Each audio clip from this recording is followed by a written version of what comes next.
Good morning all students. Online class में आप सभी बच्चों का स्वागत है। आज हम लोग क्लास 10th में पढ़ेंगे। हम लोग का जो टॉपिक है वह है पादपों में परिवहन। ठीक है, इसे इंग्लिश होता है ट्रांसपोर्टेशन इन प्लांट्स। ठीक है, पादपों में परिवहन।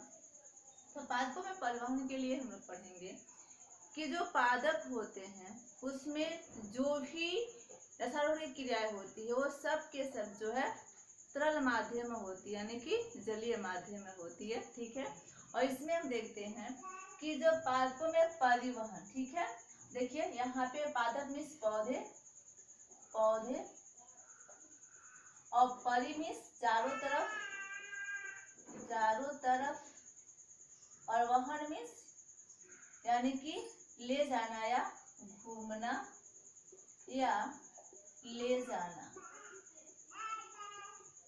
ठीक है, यानी कि पौधों में चारों तरफ ले जाना। ठीक है, पादपों में परिवहन यानी कि पौधों में चारों तरफ ले जाना। ठीक है, ये क्रिया हम लोग पढ़ेंगे पादपों में। ये सभी क्रियाएं जो होती है वो जलीय माध्यम में होती हैं पादपों में। और फिर हम देखते हैं कि जो है जो पादप होते हैं उसमें जो है जड़ पाए जाते हैं। ठीक है, जड़ पाए जाते हैं पादप में। ऐसे तो क्या करते हैं, पादप में जो जड़ पाए जाते हैं उनकी संरचना कुछ इस तरह से होती है। ठीक है, और ये जो है यहाँ पे ऐसे संरचना पाई जाती है इस तरह से, और यहाँ पे हम इसको बोलते हैं मूल रोम। मूल रोम इसको बोलेंगे, जिसे इंग्लिश होता है रूट हेयर, रूट हेयर। ठीक है, और ये जो भाग होता है इसको बोलते हैं मूल गो, मूल गो। ठीक है, इसे इंग्लिश होता है रूट कैप, रूट कैप। ठीक है, तो देखेंगे कि जो पौधों में जो जड़ पाए जाते हैं वो मोस्टली क्या होता है, मिट्टी के अंदर पाए जाते हैं। और क्या करते हैं जड़ कि जल और खनिज लवणों का अवशोषण करते हैं। ठीक है, जल प्लस खनिज, खनिज लवणों का अवशोषण करते हैं, अवशोषण करते हैं। ठीक है, देखेंगे हम ये जो मूल गोप होता है, ठीक है, इसकी संरचना देखते हैं कि उल्टे भाले की आकार की होती है। और इसका मेन काम होता है कि मिट्टी को वेधता है, यानी कि मिट्टी को पेनिट्रेट करता है, हटाने का काम करता है। और दूसरा इसका काम ये होता है कि जो इसमें रूट पाए, जो जड़ पाए जाते हैं उसको रगड़ या छीलन से जो है उसकी रक्षा करता है। ठीक है, उसको बचाता है। और ये जो रूट हेयर होते हैं, ठीक है, यहाँ से जो है खनिज लवण अवशोषित किए जाते हैं। ठीक है, तो जो रूट कैप होता है क्या करता है, एक सोखते का काम करता है। ठीक है, जिसको हम लोग आगे की क्लास में जब पढ़ेंगे 11th-12th में पढ़ेंगे तो उसमें हम इसको पढ़ सकते हैं कि परासरण की क्रिया। ठीक है, यानी कि परासरण की क्रिया के माध्यम से जो है रूट कैप के द्वारा जल और खनिज लवण अवशोषित होते हैं और पौधे के सभी भागों तक होते हुए पत्तियों तक पहुंचते हैं। ठीक है, तो देखेंगे कि पादप में जो परिवहन की क्रिया होती है वो मुख्य रूप से इसमें दो ऊतक होते हैं। पहला होता है जाइलम, जाइलम, और दूसरा होता है फ्लोएम, फ्लोएम। ठीक है, जाइलम और फ्लोएम। तो हम देखते हैं कि जो जाइलम होता है ये क्या करता है, जाइलम यानी कि जो जाइलम का जो कार्य होता है पौधों में ये पाए जाते हैं, यानी कि जल व खनिज लवणों को अवशोषित करके, अवशोषित करके पत्तियों तक पहुंचाता है,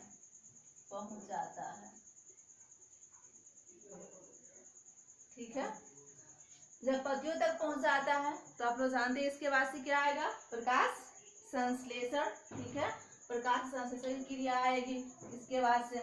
तो हम देखते हैं इसमें कि एक लीफ है, ठीक है, एक लीफ है और इसमें क्या है, क्लोरोफिल, यानी कि लीफ क्या है, ग्रीन है, हरा है। और जब हरा है इसमें क्या है, क्लोरोफिल प्रेजेंट है, पाया जाता है। तो देखते हैं हम लोग क्या पढ़ रहे हैं, फोटोसिंथेसिस,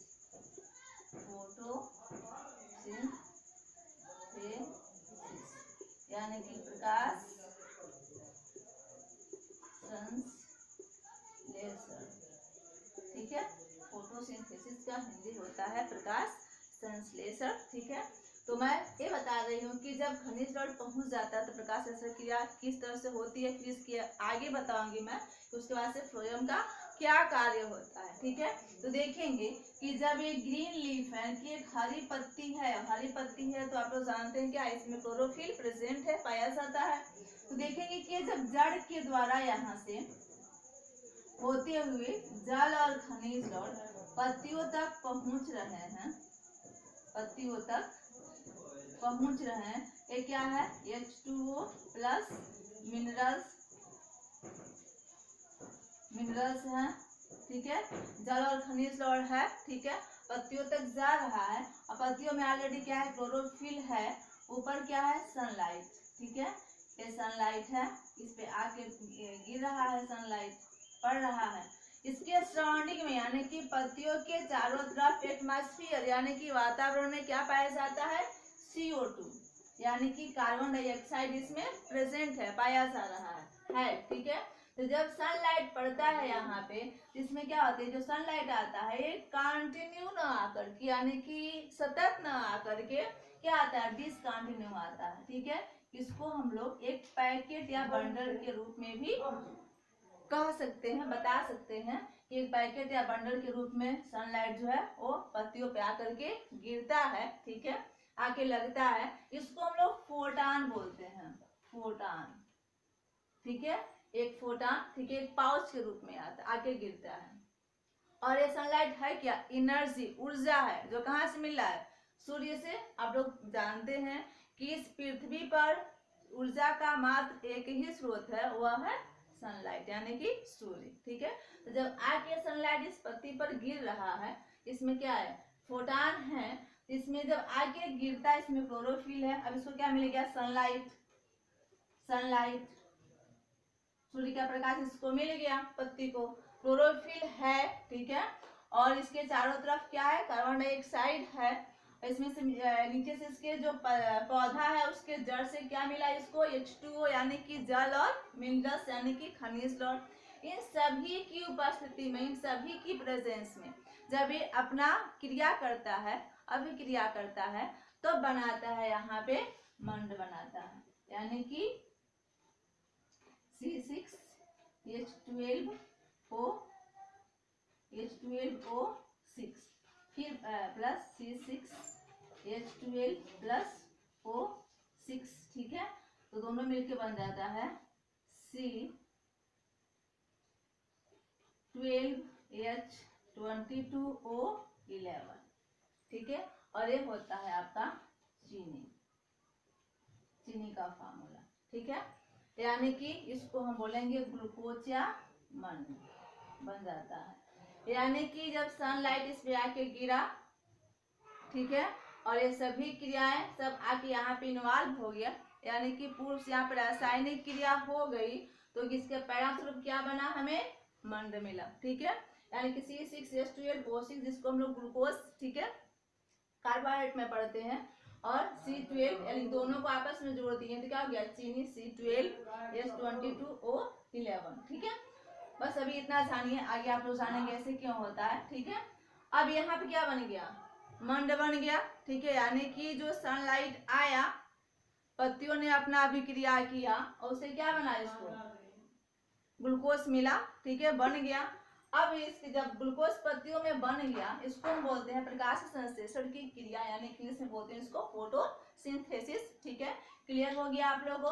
फिर अब आगे देखें कि जो पत्तियों में जो भोजन बन गया, संचित हो गया, ठीक है, प्रकाश संश्लेषण क्रिया के द्वारा वो जो है कहाँ जाता है।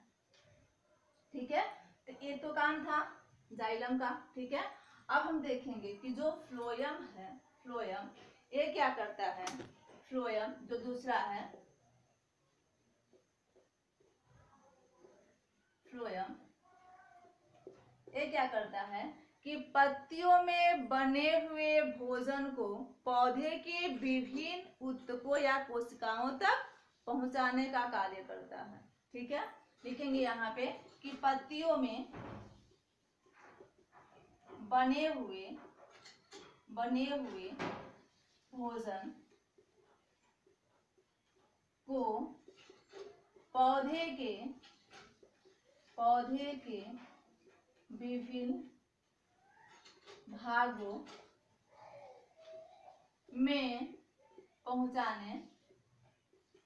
पहुंचाने का कार्य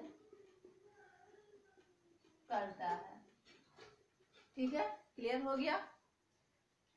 देखेंगे इसमें, अब देखेंगे हम जाइलम और फ्लोएम, ठीक है, में क्या अंतर है। अब देखिए जो जाइलम जो है ये हमेशा जड़ से लेकर के जल को पत्तियों की विभिन्न शाखाओं तक पहुंचाता है, पत्तियों तक पहुंचाता है, यानी कि जड़ से होते हुए उसकी शाखाओं से होते हुए विभिन्न पत्तियों तक पहुंचाया जाता है। और पूछता है बोर्ड में या किसी भी कंपटीशन में ऑब्जेक्टिव क्वेश्चन के तौर पे कि जाइलम का कार्य बताइए, या फिर जल किन कोशिकाओं से होते हुए या किन ऊतकों से होते हुए पत्तियों तक जाता है, तो बताएंगे कि जाइलम के द्वारा जल जड़ से होते हुए पत्तियों तक पहुंचता है। ठीक है, अब यहाँ देंगे फ्लोएम। ठीक है, तो जाइलम जो है लगातार हमेशा नीचे से ऊपर की तरफ चढ़ता जाता है। ठीक है, यानी कि पानी ऊपर की तरफ जब चढ़ जाता है फिर नीचे नहीं गिरता है। ठीक है, और क्यों नहीं गिरता है इसके लिए आप लोग को थोड़ी समय बता रहे हैं। जैसे देखिए यहाँ पे एक जो है पौधे का एक शाखा की जो है एक टहनी है, यहाँ पे देखते हैं। ठीक है, कि इसकी शाखा क्या होती है, मोस्टली गोल होती है। और गोल क्यों होती है, इसका भी रीजन है क्यों गोल होती है। देखेंगे इसमें कि ये जो बाहर की तरफ जो होता है इसको बोलते हैं हम लोग कोशिका भित्ति। कोशिका भित्ति, कोशिका भित्ति, इसका इंग्लिश होता है सेल वॉल, सेल वॉल। ठीक है, और अंदर की तरफ, ठीक है, अंदर की तरफ जो है देखेंगे कि अंदर से पूरा तनी हुई रहती है, बाहर की तरफ पूरा इसकी कोशिका भित्ति है और अंदर से पूरा जो है तना हुआ रहता है। तो इसमें जो है दो बल कार्य करते हैं। ठीक है, यानी कि दो फोर्स कार्य करते हैं, दोनों बल जो है इक्वल बट अपोजिट डायरेक्शन में काम करते हैं, यानी कि बराबर लेकिन विपरीत दिशा में कार्य करते हैं। इसको हम बोलते हैं स्फीत, स्फीत।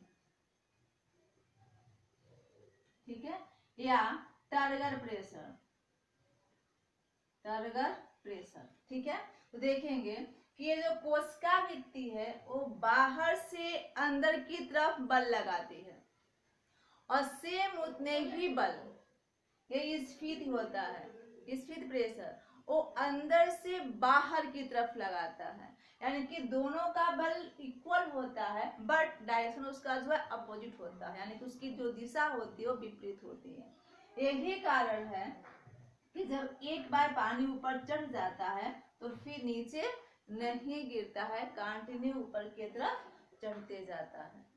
ठीक है, तो इसमें दो फोर्स कार्य करते हैं, सेल वॉल और जो होता है टर्गर प्रेशर, दोनों जो है बराबर फोर्स लगाते हैं, बराबर बल लगाते हैं, लेकिन उनकी बल लगाने की दिशा जो होती है वो दोनों के विपरीत होती है। इसीलिए जो होती है तना अक्सर गोल होती हैं। और जब जाइलम जो कोशिका होती है उसमें से पानी जब ऊपर चढ़ जाता है फिर नीचे नहीं गिर पाता है। ठीक है, फिर देखेंगे हम लोग फ्लोएम। लेकिन जो फ्लोएम होता है ये क्या करता है कि जब पत्तियों में भोजन बन जाता है तो ये बने हुए भोजन को पौधे के सभी भागों तक, सभी कोशिकाओं तक पहुंचाता है और एक कंटिन्यू ऊपर न चढ़ करके ये चारों दिशाओं में वर्क करता है। ठीक है, यानी कि चारों दिशाओं में जो है ये जाता है। पत्तियों में भोजन बन गया, ठीक है। अब ये फ्लोएम ऊतक के द्वारा जो है जड़ तक आता है, तभी इसकी कोशिकाएं जीवित रहेंगी, उसको ऊर्जा मिलेगा। फिर इसकी बगल की शाखाओं तक जाता है, क्योंकि उसकी शाखा में क्या है, पत्तियां हैं, फ्लावर हैं, फ्रूट्स हैं, लगेंगे तो उसको ऊर्जा की जरूरत पड़ेगी, तो उसको दोनों साइड में से, दोनों बगल में उसकी शाखाओं तक जाता है और फिर ऊपर की तरफ जाता है। ऊपर की तरफ क्या, उसकी एपिकल पॉइंट्स जो होते हैं, पोर्शन जो होते हैं, शीर्ष जो होता है उसमें क्या होता है, उसमें ग्रोथ हो रहता है, या फिर से फ्लावर्स लगे हैं या वर्ड्स लगे हैं, या इसमें फ्लावर्स लग चुके हैं, इसमें क्या फ्रूट्स लग रहे हैं, तो इसको परिपक्व होने के लिए ऊर्जा की आवश्यकता है। इसलिए क्या करता है कि जो फ्लोएम होता है वो पत्तियों में बने हुए भोजन को पौधे के विभिन्न भागों में पहुंचाने का कार्य करता है। ठीक है, इस तरह से जो है जाइलम और फ्लोएम दोनों जो है कंटिन्यू रसारोहण की क्रिया करते रहते हैं और इस तरह से हम इस वर्ग को बोलते हैं रसारोहण की क्रिया। ठीक है, आज आप लोग इतना देखेंगे, पढ़ेंगे, ठीक है, और फिर अगले वीडियो में हम लोग मिलेंगे। तब तक थैंक यू बच्चे।